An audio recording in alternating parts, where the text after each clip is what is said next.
Hello, എല്ലാവർക്കും good morning. ഇന്ന് മറ്റൊരു വീഡിയോയിലേക്ക് എല്ലാവർക്കും സ്വാഗതം.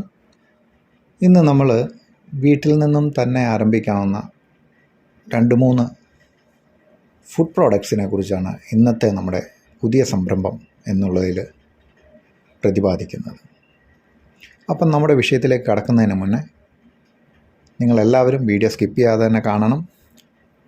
ചാനൽ ഇതുവരെ ആരും സബ്സ്ക്രൈബ് ചെയ്തിട്ടില്ലെങ്കിൽ ചാനൽ നിങ്ങളൊന്ന് സബ്സ്ക്രൈബ് ചെയ്യുക. അപ്പം നമുക്ക് നേരിട്ട് കാര്യത്തിലേക്ക് പോകാം. ഇന്ന് മലയാളികൾക്ക് ഒഴിച്ചുകൂടാനാവാത്ത ഒരു വിഭവമാണ് പപ്പടം. അപ്പോൾ നിങ്ങൾ ഓർക്കുന്നുണ്ടാകും എന്താണ് ഈ പറയുന്നത്. പപ്പട നിർമ്മാണത്തെക്കുറിച്ചാണ് ഇന്ന് നമ്മൾ ആദ്യം പറയുന്നത്.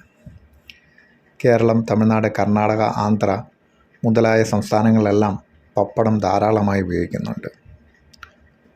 നോർത്ത് ഇന്ത്യൻ സൈഡിലും ഉപയോഗിക്കുന്നുണ്ട്. പക്ഷേ പപ്പടത്തിന് മറ്റൊരു മസാല പപ്പടം, അങ്ങനെ വെറൈറ്റി ആയിട്ടുള്ള പപ്പടങ്ങളാണ് നോർത്ത് ഇന്ത്യയിൽ കൂടുതലായിട്ട് ഉപയോഗിക്കുക. അപ്പം പപ്പടം നമുക്ക് ഏത് വേണമെങ്കിലും നമുക്ക് നിർമ്മിച്ചെടുക്കാൻ സാധിക്കും. പണ്ട് കാലത്താണെങ്കിൽ പപ്പടത്തിൻ്റെ മാവ് ഉണ്ടാക്കിയെടുക്കുക എന്ന് പറഞ്ഞു കഴിഞ്ഞാൽ വളരെ ബുദ്ധിമുട്ടുള്ള കാര്യമായിരുന്നു.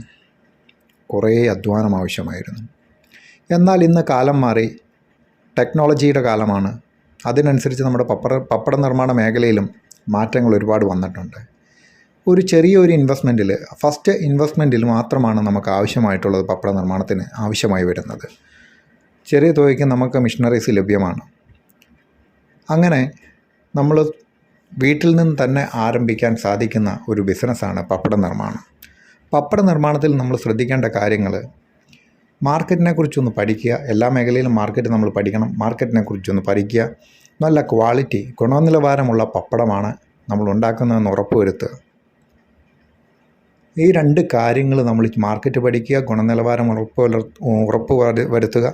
ഇത് ചെയ്തു കഴിഞ്ഞാൽ തീർച്ചയായിട്ടും നമുക്ക് നമ്മുടെ ബിസിനസ് മുന്നോട്ട് കൊണ്ടുപോകാനായിട്ട് സാധിക്കും. ഇന്ന് കുറേ ആളുകൾ പപ്പടം നിർമ്മിക്കുന്നുണ്ട്, അത് വിറ്റഴിക്കപ്പെടുന്നുണ്ട്. പക്ഷേ നമ്മുടെ കേരളത്തിൽ ആവശ്യത്തിനുള്ള പപ്പടം നമ്മുടെ നാട്ടിൽ ഉൽപ്പാദിപ്പിക്കപ്പെടുന്നില്ല. പലപ്പോഴും നമ്മൾ തമിഴ്നാട്ടിൽ നിന്നാണ് കൂടുതലായിട്ടുള്ള പപ്പടം നമ്മൾ കൊണ്ടുവരുന്നത്. അത് നിങ്ങൾക്ക് മാർക്കറ്റിൽ പോയാൽ നിങ്ങൾക്ക് മനസ്സിലാവും. നല്ല ഗുണനിലവാരമുള്ള പപ്പട നിർമ്മാണത്തിലൂടെ അവ വിറ്റഴിക്കപ്പെട്ട് മാസം നല്ലൊരു വരുമാനം നേടാൻ സാധിക്കുന്ന ഒരു ബിസിനസ്സാണ് പപ്പട നിർമ്മാണം. അതുപോലെ തന്നെ കൊണ്ടാട്ട നിർമ്മാണം. ഈ പാവയ്ക്ക, മുളക് ഇവയൊക്കെ വറക്കാൻ പാകത്തിൽ ഉണക്കി റെഡിയാക്കി വയ്ക്കുക. അങ്ങനെ കൊണ്ടാട്ട നിർമ്മാണവും ഇതോടൊപ്പം തന്നെ നിങ്ങൾക്ക് ചെയ്യാവുന്നതാണ്. കൊണ്ടാട്ട നിർമ്മാണം നമ്മൾ ഒന്നെങ്കിൽ അത് ഡ്രൈ ആക്കി നമ്മൾ കൊടുക്കുക, പാക്കറ്റിലാക്കി വിപണനം നടത്തുക, അല്ലെങ്കിൽ നമ്മളതിനെ ഫ്രൈ ചെയ്ത് വിപണിയിലെത്തിക്കുക. ഇതിന് രണ്ടിനും നല്ല സാധ്യതകളാണ് ഇന്ന് കേരളത്തിലുള്ളത്. കേരളം മാത്രമല്ല, നമുക്ക് ഇന്ത്യയിൽ തന്നെ വിറ്റഴിക്കാൻ സാധിക്കും. എല്ലാ മേഖലകളിലും ഈ കൊണ്ടാട്ടം ഉപയോഗിക്കുന്നുണ്ട്. മിക്ക ആളുകളും ഉപയോഗിക്കുന്ന ഒരു വസ്തുവാണ് ഈ കൊണ്ടാട്ടം എന്ന് പറയുന്നത്. അതേപോലെ ഇന്നത്തെ കാലത്ത് അധികമായൊരു ചാൻസ് ഉള്ളത്, അല്ലെങ്കിൽ ഒരു സാധ്യതയുള്ള മറ്റൊരു ബിസിനസ്സാണ് ഡ്രൈ മീറ്റിൻ്റെ ബിസിനസ്. ഇടിയിറച്ചി, ഉണക്കയിറച്ചി എന്നിവയെല്ലാം ഇന്ന് മാർക്കറ്റിൽ ലഭ്യമാണ്. പക്ഷേ അവയുണ്ടാക്കുന്ന ആളുകളുടെ എണ്ണം വളരെ കുറവാണ്. അതായത് കോമ്പറ്റീഷൻ വളരെ കുറവാണ് ഈ മേഖലയിൽ. കുറച്ച് മെനക്കെട്ട പരിപാടിയാണ്, പക്ഷേ അതിനനുസരിച്ച് ലാഭമുള്ള മേഖലയാണ് ഈ ഇടിയിറച്ചി നിർമ്മാണവും ഉണക്ക ഇറച്ചി നിർമ്മാണവും. ഇന്ന് ഇവയൊക്കെ ഉണക്കിയെടുക്കുവാൻ വേണ്ടിയിട്ട് ഡ്രയറുകൾ ലഭ്യമാണ്. അതും ആദ്യത്തെ ഒരു ഇൻവെസ്റ്റ്മെൻറ്റ് മാത്രമാണ് ഇതിൽ വരുന്നത്. നമ്മൾ ആ മിഷനറി ഡ്രയർ നമ്മൾ വാങ്ങിക്കാനുള്ള ഇൻവെസ്റ്റ്മെൻറ്റാണ് നമുക്ക് വരുന്നത്. അതും പിന്നെ പാക്കിങ് ചെയ്യാനുള്ള മെറ്റീരിയൽസിൻ്റെ കോസ്റ്റും.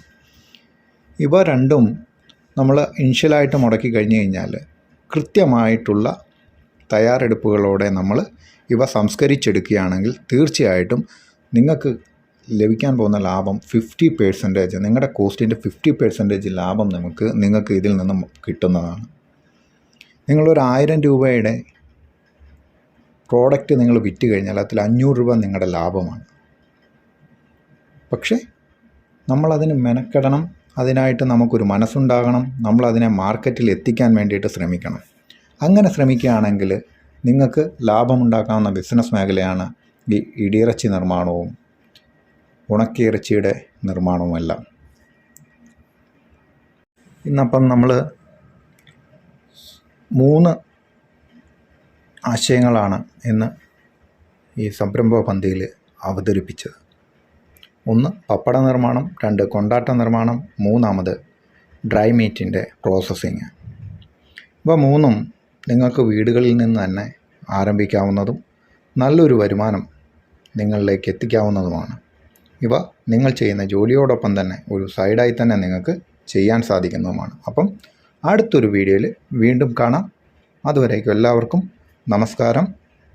Thank you.